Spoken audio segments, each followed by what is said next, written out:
Okay, so today we're doing a max test with John. During the max test, what we find is the maximal consumption of oxygen during exercise. This allows us to set the boundary between the intensity domains at the upper end of the spectrum and really allows us to guide training decisions in terms of where we put our effort and focus as we move John towards the classics races coming up. So the test itself compromises of an incremental ramp of intensity, working from a submaximal intensity domain and then ramping up each minute towards a maximal. During that time we have online gas analyzer which will then look at the oxygen consumption during exercise, and from that we can look at when we determine a plateau which we define as VO2 max. We also get some other data out of there as well which we're looking at long term with the team, so things such as economy of exercise and trying to relate that to our strategic plan towards the classics races. So John, what do you think of the Atlas system? What have you heard about it? I think it's something game-changing, what can help us really to perform on a completely different level on cobblestones, and it can seriously can bring us to a completely another level. You looking forward to trying it out? Yes, absolutely. I mean, it's something what is developed and planned already for such a long time, and it would be great to ride it and try it out. I just wanted to get everybody together because for sure this opening weekend is what many of us see as the real start of the season. I know we've done some races already. We've had Saudi, guys are in UAE now. We did Oman with some of you guys last week. Some of the stuff we've seen at that race, those races, was fucking really good. I think when we start opening weekend in a really good way, as a unit, as a team, just in the way we go about our outlook, in the way we go about things, then it'll set the ball rolling for what we do in the races coming, whether it's Paris-Nice, whether it's Tirreno, and then also the other classics. And so I really wanted to just get all the guys who were racing this weekend together, and so we could have like a little bit of a discussion about it, and also just start to set the scene. How nervous is the opening weekend? From Scala 0 to 10, definitely a 9. It's definitely one of the most nervous races of the year. Cold weather in the classics is very demanding, and you have to be strong in the head as well. And obviously with good clothing you never have bad weather. A long time without many spectators, and I think now they all can be there again and cheer for us and enjoy the religion of cycling in Belgium. You're excited, adrenaline, and you just get on with it, follow the bunch. Yes, I look really forward to tomorrow. Is my first race, and I'm very excited. It's been a long time without racing and a lot of training kilometers in the legs, so I want to see where I'm standing. You're ready. I'm excited, looking forward, finally racing again. Can't wait. The first bike race of the season. I'm really looking forward to race as a team, and the goal really has to be to make it a good race, and no matter what, result at the end of the day is there, but we have to race as a team, and that's what the goal, the target is for tomorrow, and let's do this. We fucking race to the line, yeah? We don't give up on the opportunity that we might get something for the race until it's dead in the water, yeah? We have to be ready for that fight. We have to be ready to go and pick that fight, yeah? Let's get into it. Let's have a story when we finish tomorrow.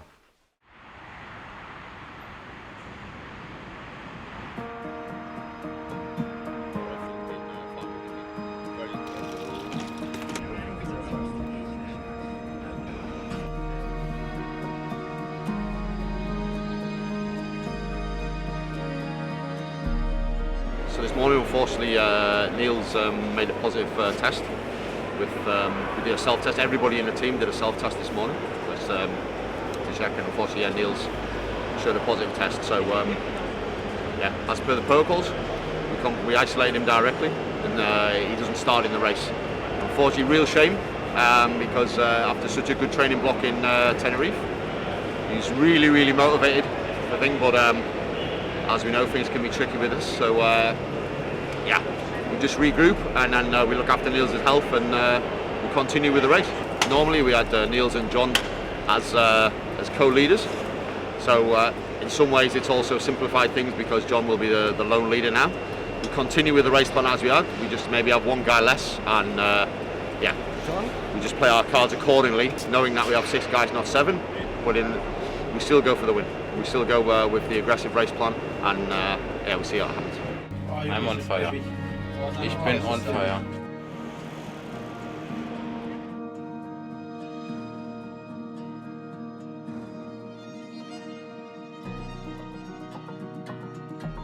That's what I call a fast start of the season.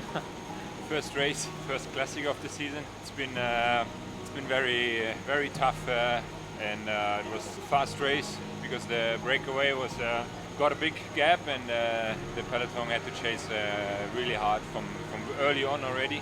Yeah, the shape is not bad, but I think I need these intensities now to get better and better day by day, and it was not a bad start of the season, I can say.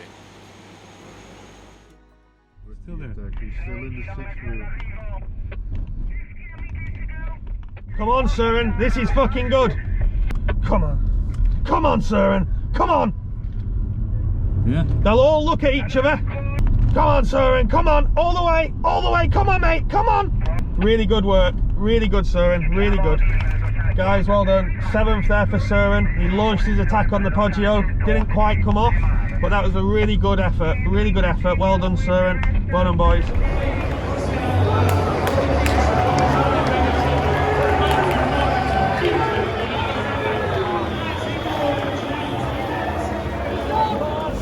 Yeah, I think we set out with a very clear plan, and that was to bring Søren into the final, into the suppressor, and then into the Poggio as fresh as possible.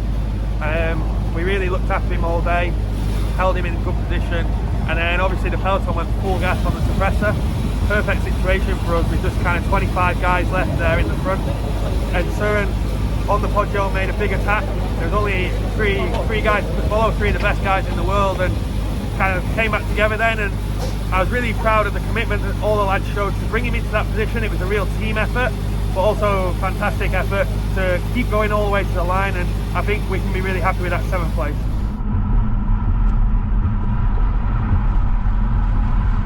Okay. That'll be done again, 2 gels for Søren. Yeah.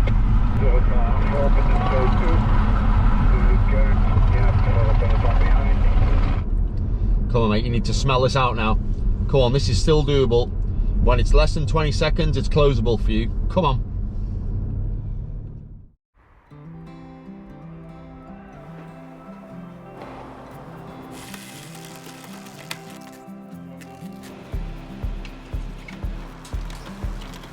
Right, gentlemen, thanks for coming. As you can see, I think we already know we are 6. Casper is not here, he's sick bay. So that's so it's clear already that we'll start with 6 bike riders. Headlines in terms of race roles. We tried to do a final with Søren. We saw in the last weeks what the level is with Søren. For sure capable of like being a guy in the deep final going for the win of the bike race. Let's really push in those key moments. So let's just let's create that opportunity for ourselves. You think it can get worse if there's coming 3 more big races? Okay, yeah. Just let me know, Camille. Thanks. Good morning. I think you might know why I'm calling. So I just had a call with Camille. I also just tried to call Rudy, but Camille saying that Søren's fever has continued in the night. Camille's recommendation is that he doesn't race because he thinks it'll develop more, and then it's a risk for the coming races. I wanted to speak to you guys first because just so that we're all on the same page. Yeah. Okay, that's clear then as well. No worries. Then I'm gonna try and get hold of the guys, and then we'll try and see where we go. Cool. All right. No worries. Thanks, mate. I'll speak to you. Yo. How we doing? I'm okay. Yeah, I just spoke to. I didn't have the perfect night, so that's a bit. Yeah, I told Camille. Worse, maybe. I think the feedback he gave me was clearly developing a fever. Yeah. So I just spoke to Marley, who's in the performance team, and I think we don't start today. If we're smart now and look after you now, Yeah. and then manage the next few days, Yeah. then you can recover quickly and bounce back quickly. Okay. If we try and do something today, then I think Yeah. I think we're just going That's to do also damage. what made me a bit afraid that Camille said, yeah, he was almost 100% sure. He said, you will feel it worse. Exactly. Yeah. Because now I'm still like, I'm not sick, and I think that's a good sign for the coming races. But if I race and then tomorrow I'm completely fucked, then hard decision. But yeah. It is, but I think you have to. Health's the most My important thing. experience also says I think it's shit right now, but it will be the right decision. I think so. Yeah. Pretty sure. Okay, gentlemen, we are 5 today, as we know. Yeah, good. And it's also nice for Nicholas to practice his counting. Pretty soon, by the end of the season, I hope he can count to 10. But there's no race with 10. 1, 2, 3. Yeah, I know, but it's also good for the maths. We give our focus to Dega now. And the principle is still the same though, yeah? Just be super tight. Just be super tight together. Did some real good stuff in Ghent, in Dwaarsdorp. Let's continue that. I really would like to ask everyone to be attentive from the start. I mean, you 3 guys, I think you really can work well together, and you have to kind of rotate to share the work and don't waste unnecessary energy, but just be there and cover the moves. Everything is possible in this race.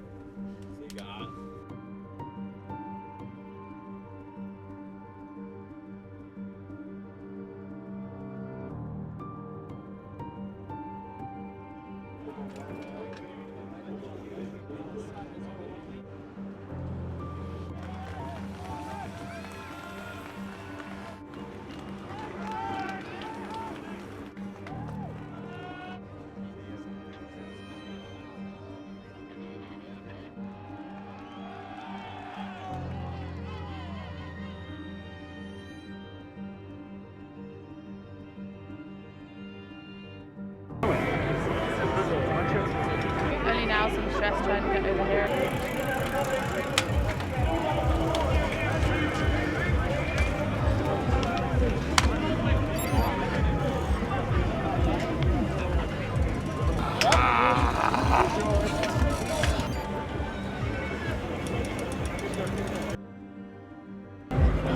I did Ronde van Vlaanderen 11 times, and I think today was the very first time I did the Quaremont, the second part of Quaremont, all the 3 times on the big chainring, and I'm one of the last. Thank you, man. Thank you. Yeah, we set out with a plan just to be really solid around John and really support him in the early part race. We wanted to try and be in the early break, just to have somebody up the road. We actually didn't manage to do that, so that was a little bit disappointing, but after that we were really solid around John with the positioning. It's super important that we came into that first Quaremont in a really good spot. In the end, I think we did a good job with that. We were there, we just couldn't quite make the front group, but I think we were there in the final 15, top 20 at the end of the race, so that to me says they've done a good job together as a unit. Hey, young man! Done. You're a little bit white in the face. Yeah, look at that. Look at that. That's a day out, isn't it? Oh. Good job, mate. Oh, fuck, I hate my life.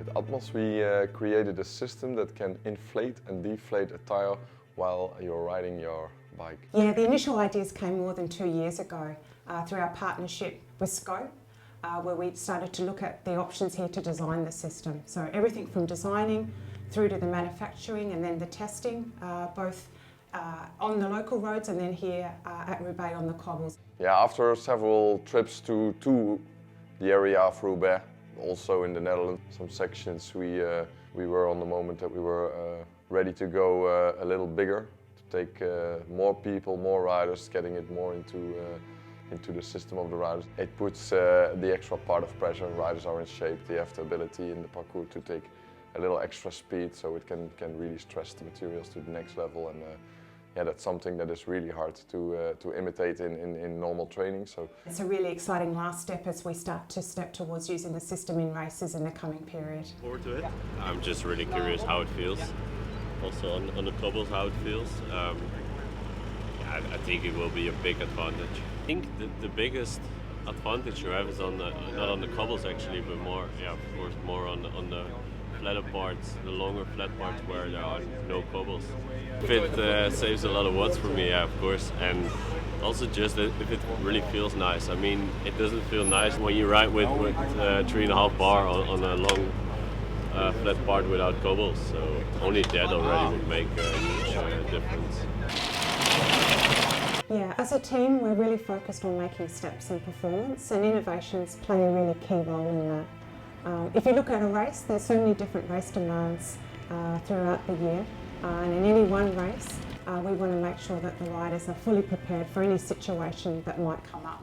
We got UCI approval 1 week before Paris-Roubaix, so this week has been a really great opportunity for the riders to start testing it in the real conditions as if they would race. It's been really cool to see all the work to come together here. The way the system works now, you could easily start riding it tomorrow if you want, although it does need a way of getting into your system itself. And when you shift, you can easily find the shifter buttons without looking. That goes always automatically, braking goes automatically, taking your bottle out of the bottle cage goes automatically with a cyclist, but looking for the buttons on your base bar while entering a section on cobblestones, yeah, you need to really be sharp that you have and your bike in control, but also can reach the settings, and yeah, that takes some automatism. The system is composed of an air reservoir, a release system, buttons to control the system on the handlebars. When activated, the air reservoir releases air, increasing the pressure of the tire. By a push of a button on the handlebar, a signal is sent to the release system on the wheel. There a valve opens, allowing air to flow from the air reservoir into the tire, increasing riding pressure. To deflate the tire, you push another button on the handlebar, this time releasing air from the tire. This means that the rider can instantly react to any change in road or race conditions, deflating the tire in case of a cobblestone section or a rain shower, making for a smoother ride. When returning to asphalt, the pressure can then increase, and as a result, allowing for lowering rolling resistance and a better bike handling. To prevent from overpressure and exceeding tire restrictions or releasing too much air, there is a safety valve that allows the tire not to inflate or deflate over a customizable PSI. The whole airflow operates mechanically. A battery is needed to open and close the valve. No motors or compressors are involved in the system. The amount of times system allows the rider to inflate and deflate the tire depends on different circumstances. For example, on the cobbles, the system would allow us to inflate and deflate around 5 times.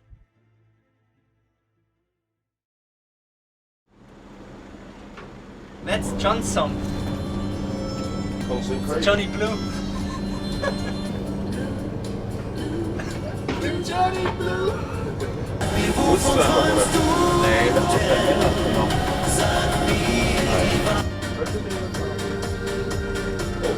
We have a sign on in, what, half an hour, just under half an hour now.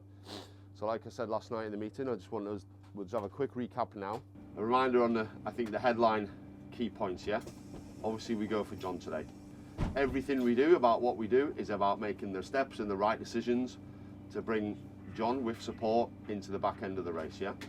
Like I said yesterday, I do believe with the group we have here and with the condition of John and the motivation, we can do a really, really good race. We don't need to talk about results, we'll take the steps and we'll do what we need to do. When we do that, we'll have a good day out. Like, I'm super excited about this race and I think we've got a good day for it as well. So let's really, when we get to the start line, be ready to go for this bike race. Let's go out and do it and yeah, smash it.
I broke my wheel in Arnberg.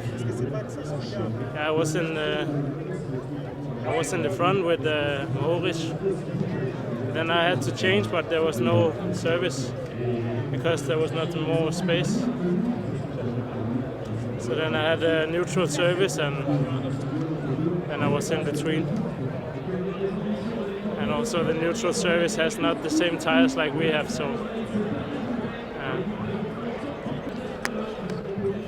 And then in the end I just died. The lights went out. I wouldn't say only enjoyment. It was also some pain.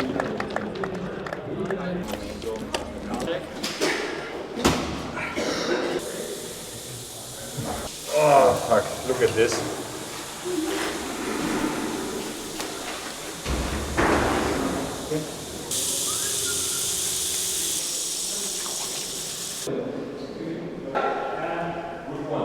Paris-Roubaix never disappoints, that's for sure. And we actually did quite a good race from the beginning on. The only thing we could have done better is that I personally missed that big split in the beginning, but we were with Nikias, with Nico, with Kasper, and with Joris in that big split, which made their lives a lot easier than the guys chasing back in the peloton, including me, obviously. But yeah, when the situation was like this, I never really panicked, and that was It was good. When the race really opened on Oshie, I unfortunately didn't have the legs anymore to go with the best 10 guys, let's say. I have actually no regrets. I mean, I did a good race and finished it off on a good way. Still, another solid top 20. Nothing special, but I really love this race, and finishing here in a good group in front is amazing. And it's another day to remember for sure.